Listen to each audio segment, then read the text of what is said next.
Les jours défilaient, et Lucien commençait à comprendre que la boulangerie n'était pas seulement un métier, mais un art, une philosophie de vie. Cependant, il sentait au fond de lui qu'il lui manquait encore quelque chose.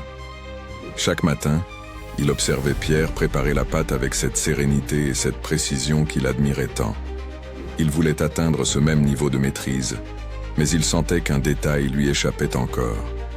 Un soir, après une longue journée de travail, Pierre s'assit près du four encore chaud et fit signe à Lucien de le rejoindre. Il posa doucement une miche de pain fraîchement sortie du four sur la table, la coupa en deux et tendit un morceau à son apprenti. « Goûte », dit-il simplement. Lucien mordit dans le pain. La croûte était dorée et croustillante, l'intérieur moelleux et parfumé. Mais ce n'était pas seulement le goût qui le frappait. C'était l'émotion qui se dégageait de ce simple morceau de pain. Pierre le regarda en souriant. « Sens-tu la différence entre ce pain et ceux que tu faisais au début ?» Lucien hocha la tête. « Oui, il y a quelque chose de plus, mais je n'arrive pas à dire quoi. » Pierre posa une main sur l'épaule de son élève. « Ce que tu ressens, c'est l'âme du boulanger qui se reflète dans son travail.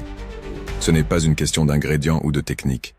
C'est l'intention que tu y mets. » Lucien fronça les sourcils. « L'intention ?» Pierre acquiesça. « Chaque jour, lorsque tu fais ton pain, demande-toi, pourquoi le fais-tu? Est-ce juste pour vendre et gagner ta vie? Où est ?»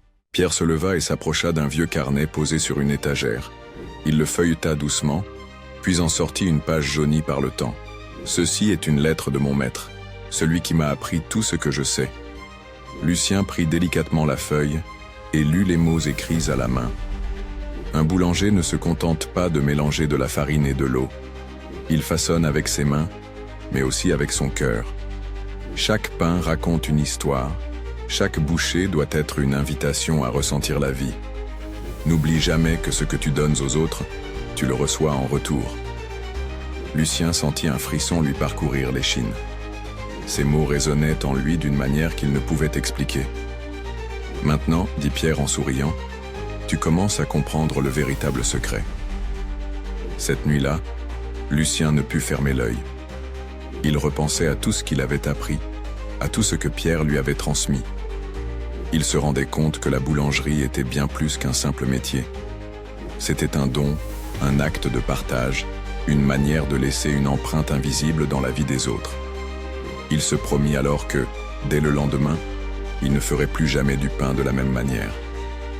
Il y mettrait toute son âme, toute son intention.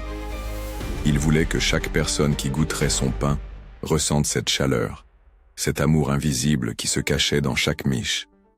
Et sans s'en rendre compte, Lucien était en train de devenir lui aussi un véritable boulanger.